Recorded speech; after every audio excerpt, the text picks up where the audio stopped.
এই যুদ্ধগুলো এমনি এমনি লাগে নাই, এরা লাগায়, পেছন থেকে লাগায়। ওদের স্বার্থ কি? অস্ত্র বাণিজ্য। কি বাণিজ্য? অস্ত্র বাণিজ্য। ওরা যুদ্ধ বাঁধিয়ে রাখবে, জিয়ে রাখবে, যাতে করে অস্ত্র ব্যবসা করা যায়। অনেক সময় মুসলমান দুই দেশের মধ্যে যুদ্ধ লাগায় দেয়, দিয়ে অস্ত্রের বাণিজ্য করে। অচিরেই তারা পুরো বিশ্বে একটা বড় যুদ্ধ বাঁধিয়েই ছাড়বে, দেখেন ইনশাআল্লাহ। অচিরেই তারা পুরো বিশ্বে একটা বড় যুদ্ধ না বাঁধানো পর্যন্ত থামবে না। এই বিশ্বটাকে ছোট করার দুইটা পদ্ধতি তারা বের করেছে। একটা হচ্ছে ইন্টারনেট সেকশন, প্রযুক্তি দিয়ে বিশ্বটাকে ছোট করে নিয়ে আসা, এটা হয়ে গেছে। বিশ্বে এখন ছোট, শর্ট জায়গা, এইখান থেকে ওইখানে আপনি যোগাযোগ খুব দ্রুত করতে পারবেন। বিশ্ব ছোট, আপনাকে পায়ে হেঁটে যেতে হবে না। আর একটা অপশন হচ্ছে পুরো বিশ্বে যুদ্ধ বাঁধিয়ে দিয়ে পুরো বিশ্বের আয়তন ছোট করে ফেলা। আর আমি কনফিডেন্ট আমার বক্তব্যে, এটা আমার ধারণা, আমার ইস্তেহাদও বলতে পারেন, যদিও আমি মুস্তাহিদ নই। আমার ইন্টারপ্রিটেশন, এই শব্দটা ভালো হবে, ইস্তেহাদ না বলে বলছি আমার ইন্টারপ্রিটেশন, যে অচিরেই তারা পুরো বিশ্বে একটা বড় যুদ্ধ বাঁধিয়েই ছাড়বে, দেখেন ইনশাআল্লাহ। অচিরেই তারা পুরো বিশ্বে একটা বড় যুদ্ধ না বাঁধানো পর্যন্ত থামবে না।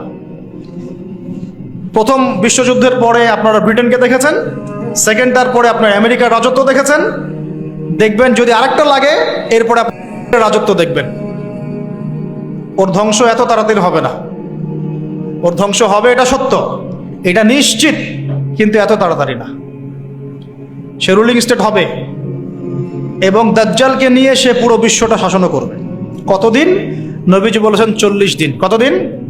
প্রথম দিন হবে 1 বছরের সমান, দ্বিতীয় দিন 1 মাসের সমান, তৃতীয় দিন 1 সপ্তাহের সমান, বাকি দিনগুলো আমাদের দিনের মতো। এই শাসন না হওয়া পর্যন্ত কিয়ামত হচ্ছে না। আর এই শাসন ততক্ষণ হচ্ছে না যতক্ষণ মহাযুদ্ধ না হচ্ছে। আর মহাযুদ্ধ না হওয়া পর্যন্ত ইমামুল মাহদিও আসছেন না। মাহদি তখনই আসবেন যখন মুসলমানদের অবস্থা এরকম খারাপ হতে থাকবে। আর মাহদি না আসার আগে দাজ্জালও মানুষের রূপে বের হবে না। এখানে ওখানে যে আনাচে কানাচে মাহদিগুলো বের হচ্ছে, এরা মাহদি নয়। গোলাম আহমেদ কাদিয়ানিও দাবি করেছিল যে ও মাহদি।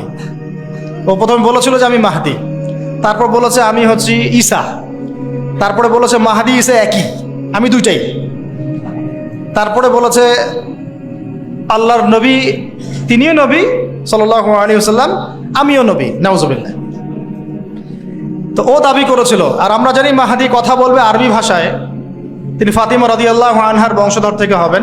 আর এই মাহদি কথা বলতো পাঞ্জাবি ভাষায়, পাঞ্জাবি মায়ের সন্তান ছিল। তো এগুলো মাহদি নয়। মাহদি আসছেন না যতক্ষণ পর্যন্ত আপনি একটা বিশাল মালহামা না দেখছেন। আর আমার ধারণা, ইন্টারপ্রিটেশন, বা শুধু আমার ধারণা না, অনেকেই ওয়ার্ল্ডের অ্যানালাইসিস যারা করে তারা বলে যে হয়তো বা এই ইস্যুগুলো, ইউক্রেন রাশিয়া হোক, সিরিয়া ইস্যু হোক, ইয়েমেন ইস্যু হোক, গাজা ইস্যু হোক, আস্তে আস্তে একটা বড় যুদ্ধের দিকে এরা বিশ্বকে নিয়ে যাবে। এই যুদ্ধগুলো এমনি এমনি লাগে নাই, এরা লাগায়, পেছন থেকে লাগায়। ওদের স্বার্থ কি? অস্ত্র বাণিজ্য। কি বাণিজ্য? অস্ত্র বাণিজ্য। ওরা যুদ্ধ বাঁধিয়ে রাখবে, জিয়ে রাখবে, যাতে করে অস্ত্র ব্যবসা করা যায়। অনেক সময় মুসলমান দুই দেশের মধ্যে যুদ্ধ লাগায় দেয়, দিয়ে অস্ত্রের বাণিজ্য করে। এগুলো কি মিথ্যা কথা বলছি না সত্য কথা বলছি?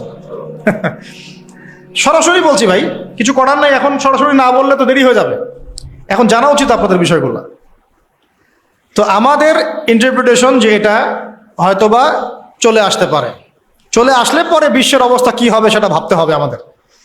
করোনা ভাইরাসে বিশ্বের যে অবস্থা হয়েছে, আর আমি বলে দিই, করোনা ভাইরাস কোনো মহামারী ছিল না, এটা কোনো মহামারী না। এরকম হয় না মহামারী। মহামারী মানে একটা এলাকার র্যাপিডলি মরে ধুয়ে সাফ হয়ে যাবে, এটাকে বলা হয় মহামারী। আপনার জ্বর হয়, আমার হয় না, আপনি মরেন, আমি মরি না, আপনার বেশি ইফেক্ট হয়, আমার হয় না, এমন মহামারী, সার্কাস মহামারী হয় না। এগুলো কোনো প্যান্ডামিক না, ওগুলো বুঝায় মানুষকে। কি সেটা চায়না ভালো জানে, কি সেটা আমেরিকা ভালো জানে, আসলে এটা কি সেটা ইসরায়েল ভালো জানে। আর আমাদেরকে মিডিয়া দিয়ে যা গেলানো হয়েছে সেটা আমরা জানি। কারা কারা টিকা নিয়েছিলেন? সবাই তো টিকা নিয়েছেন মনে হয়। আচ্ছা, মাশাআল্লাহ, অনেক, ইনশাল্লাহ বহুত ফায়দা হবে। ঠিক আছে, ইনশাল্লাহ বহুত ফায়দা হবে। আচ্ছা, তারপরে আসেন, শেষ করে দেই ভাই, পরে আমরা কিছু কোশ্চেন অ্যান্সার নিবনি। ইমাম মাহদি আসছেন না মালহামার আগে, ইমাম মাহদি না আসলে দাজ্জাল বের হচ্ছেন না। আমাকে একটা খালি প্রশ্নের উত্তর দেন দেখি, কি বুঝলেন? দাজ্জাল কি একা একা ওয়ার্ল্ডটাকে শাসন করবে? যে আমি বের হইলাম, এই সবাই আমার আনুগত্য করে, এমন হবে বিষয়ে? এমন হয় কখনো? তার অনুসারী লাগে না? ওরা ওর বিরুদ্ধে যাবে না। তাহলে এরা সবাই একই সূত্রে গাথা, এরা আলাদা কেউ না, এরা সবাই একই। চাচাতো ভাই, মামাতো ভাই, খালাতো ভাই, এরা সবাই কাজিন সিস্টার। আর আমাদের মুসলিম রাষ্ট্র মাশাআল্লাহ 57টা, আমাদের বক্তব্য এই পর্যন্তই। আমরা তীব্র নিন্দা জানাই, আমরা এই ঘটনার তীব্র নিন্দা জানাই, ব্যাস দ্যাটস অল। এর চেয়ে বেশি কিছু বলারও নাই। আমরা হাসছি, বাট আমাদের কাঁদা উচিত। মুসলিম রাষ্ট্রগুলোর মধ্যে পারমাণবিক বোমা নাই? নাই? আরব রাষ্ট্রগুলোকে অস্ত্র শূন্য করে দেওয়া হয়েছে, নিজেরা অস্ত্র প্রডিউস করতে পারে না। এরা তেল দেয়, তেল দিয়ে কিছু ডলার পায়, ওই ডলার দিয়ে আবার ওর কাছেই অস্ত্র কিনে। আপনারা একটু বোঝার চেষ্টা করেন। যখন আমরা এগুলো পড়ছিলাম ইউনিভার্সিটিতে, তখন এগুলো বুঝতাম না। ইউনিভার্সিটিতে আমরা এগুলো ঝরঝরা করে মুখস্থ করেছি, বিশ্বাস করেন। এই যে ওদের অ্যালায়েন্স, পলিটিক্যাল অ্যাফেয়ার্স, এইটা ওইটা, এগুলো মুখস্থ আমাদের, কোনটা কোন সাল কি ছিল, এখনই বরং ভুলে গেছে। কিন্তু ইসলামের সাথে যখন এটা মেলানো শুরু করলাম, তখন দেখলাম যে বাপরে বাপ, গভীরে তো অনেক কথা আছে, এর শেকড় তো অনেক গভীর। মানে বিষয়টা বোঝেন যে আমি তেল বিক্রি করব শুধুমাত্র ডলারে, অন্য কোনো কারেন্সিতে না। মানে ধরেন যে এই ব্রিফকেস ভর্তি টাকা আছে, কি আছে ভাই? এটাতে ধরেন যে 1 কোটি টাকা আছে, আর আমি গেলাম আবুধাবিতে। কোথায়? আবুধাবি। তো গিয়ে বললাম যে শেখ, এই যেখানে এই ব্রিফকেসে 1 কোটি টাকা আছে, নট ডলার, টাকা, আমাকে 5 লিটার তেল দেওয়া যায়? জীবনে আমাকে তেল দিবে না। এই বক্সটা আমি নিয়ে গেলাম টাকার জায়গায় ডলার দিয়ে, শেখ আমার কাছে ডলার আছে 1 ব্রিফকেস, আমাকে কি এখন তেল দেওয়া যায়? অবশ্যই। কুল্লু খালাস, অবশ্যই। ইয়া হাবিবি কুল্লু খালাস, আসেন তেল নিয়ে যান। হাবিবি বলবে তখন, আসেন তেল নিয়ে যান। এই যে শুধুমাত্র ডলার দিয়ে তেল কেনা বেচা করার চুক্তি, এর নাম হলো পেট্রো ডলার মনিটরি সিস্টেম। আপনি ডলার ছাড়া অন্য কোনো কিছুতে তেল কিনতে পারবেন না। গাদ্দাফি চেষ্টা করেছিল, মেরে দেয়া হয়েছে, ঠিক আছে? তারপরে আরো অনেক কান্ট্রি, সাদ্দাম হুসাইন ট্রাই করার চেষ্টা করেছিল, মেরে দেওয়া হয়েছে। এই চায়না, রাশিয়া এখন চেষ্টা করছে যে আমরা অন্য কারেন্সিতে তেল কেনা বেচা করব। ইরান মাঝখানে চেষ্টা করেছে আমরা সোনাতে তেল কেনা বেচা করবো, সোনা দিয়ে। ওই জন্য দেখেন ইরানের সাথে অলওয়েজ লেগে আছে, অলওয়েজ একটা ফিকশন লেগে আছে। এখন কথা হচ্ছে এই যে কেনা বেচাটা জায়েজ না জায়েজ বলেন দেখি? এটাও ভাইদের কাছে ফতোয়া নিয়েন। এতে করে কি হলো? ডলার হয়ে গেল সুপিরিয়র কারেন্সি, ও আধিপত্য বেড়ে গেল, আধিপত্য বেড়ে গেল। যদি আমরা টাকা দিয়ে তেল কেনা বেচা করতে পারতাম, তখন আমার টাকার মান থাকতো বেশি, ওদের মান থাকতো কম। তখন ডলারকে কেন্দ্র করে সব টাকা পয়সার মান নির্ধারণ করা শুরু হলো। কথা বুঝতে পারছেন? এই চুক্তিটা করেছে আরবরা। কারা করেছে? আরবের গলফ কান্ট্রিরা। এর পিছনে একটা ঘটনা আছে। বাদশাহ ফয়সাল রাহিমাহুল্লাহ তিনি তেল বয়কট করেছিলেন, তারপরেই হেনরি কিসিঞ্জার এসে এই চুক্তি করেছিল। এটা অনেক আগের কথা, এটা চতুর্থ যুদ্ধের কথা, 1973 সালের দিকের কথা। এখন এই তেলের উপর নিয়ন্ত্রণ তারা নিয়ে নিল ডলার দিয়ে। যেটা বলতে চাচ্ছি শুনুন, বুঝেন। আমি ডলার দিলাম আপনাকে। আপনার নাম কি ভাই? আপনার নাম কি? হ্যাঁ হ্যাঁ, সাকিব। সাকিব আল হাসান ভাইকে আপনি খেলা বাদ দিয়ে এখানে কি করছেন?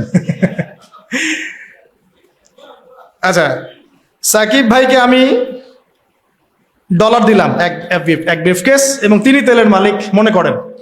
এখন ভাই আমাকে তেল দিলেন, তা আমি তেল মাশাআল্লাহ আমার দেশে নিয়ে গিয়ে বাংকার আছে, বাংকার, ওই বাংকারের নিচে তেল ঢুকে রিজার্ভ করে রেখে দিলাম, যাতে ভবিষ্যতে এটা কাজে লাগে। কারণ তেল ছাড়া তো বিশ্ব অচল। আপনি তেল ছাড়া এই বিশ্বে কিচ্ছু চালাতে পারবেন না, পারবেন? কিচ্ছু চালাতে পারবেন না, পুরোই অচল। তো এখন ভাই তো আবার অস্ত্র শস্ত্র তার কাছে নাই, সে আমার সাথে বন্ধুত্ব করেছে।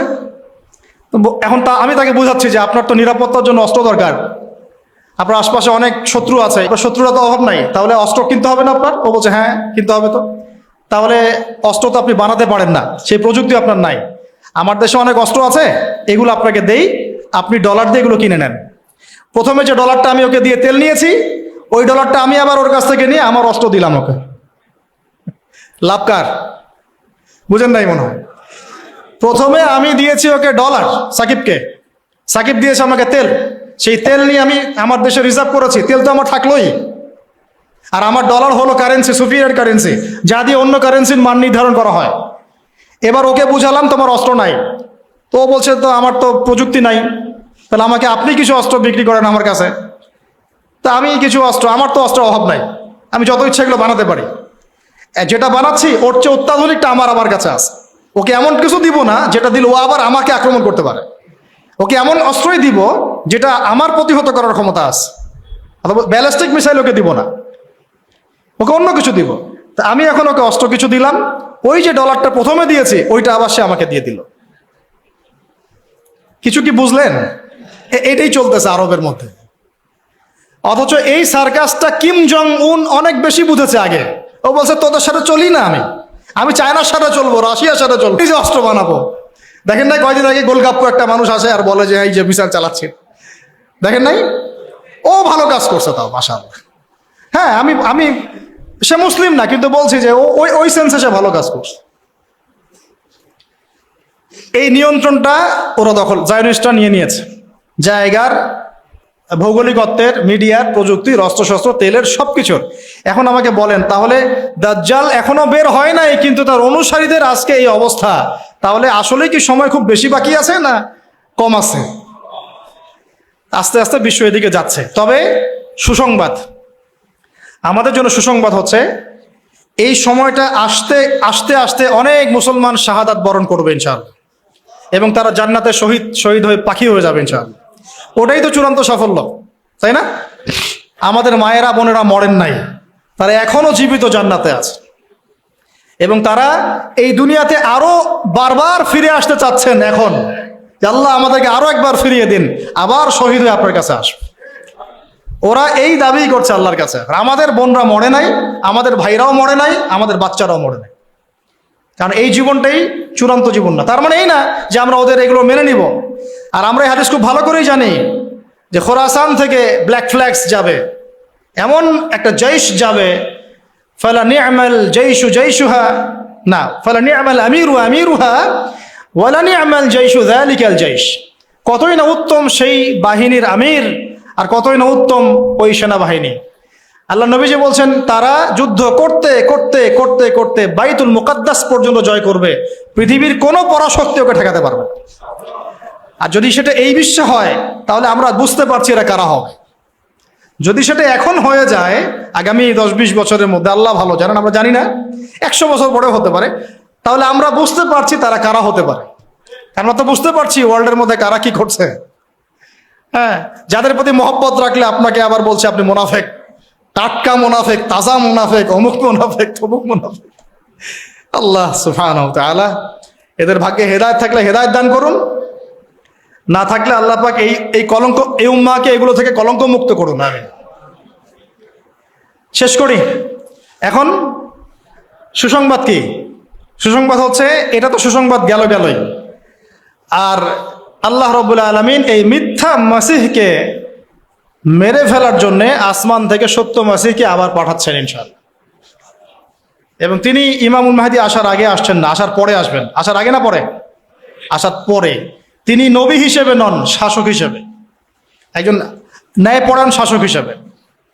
তারপরে তিনি বলছেন, নবী সাল্লাল্লাহু আলাইহি ওয়াসাল্লাম বলছেন, তিনি নামবেন 2 জন ফেরেশতার পাখায় ভর দিয়ে, চুলগুলো ভেজা থাকবে, ভেজা, টপ টপ করে পানি পড়তে থাকবে চুল দিয়ে, মনে হবে যেন মুক্তা ঝরছে। সিরিয়ার দামেস্কের যে মিনার মসজিদের সেখানে নামবেন। তখন ম্যাসাকার যুদ্ধ চলতে থাকবে শাম অঞ্চলে। শাম অঞ্চল মানে প্যালেস্টাইন, সিরিয়া, লেবানন, জর্ডান, এই সব জায়গা, এগুলো শাম। শাম মানে শুধু সিরিয়া নয়, শাম মানে পুরো এইটাই। আর বাইতুল মুকাদ্দাসে 4-5টা স্পেশালি, ওটাই সভ্যতার কেন্দ্র, কিন্তু ওখান থেকে সভ্যতা শুরু হয়েছে, শেষটা আবার ওখানে হচ্ছে, ওখানে শেষ হবে। যুদ্ধ চলতে থাকবে। ইমামুল মাহদী এসে বলবেন যে তোমাদের ইমামকে ইমামতি করতে বলো। সুবহানাল্লাহ। ইমামুল মাহদী ইমামতি করবেন, দরজা খুলে দেওয়া হচ্ছে, দরজা খুলে দেওয়া হবে, দাজ্জাল তাকে দেখা মাত্রই গলতে শুরু করবে, পালাতে পালাতে পালাতে পালাতে এই প্যালেস্টাইনেই যেটা দেখছেন আপনারা এখন, এটার বাবে লুধ নামক জায়গাতে গিয়ে সে আটকে যাবে এবং ওই জায়গায় ঈসা আলাইহিস সালাম তাকে হত্যা করবেন ইনশাআল্লাহ। এখানেই 40 বছর ইসলামী খেলাফতটা আবার বাস্তবায়িত হবে ইনশাআল্লাহ।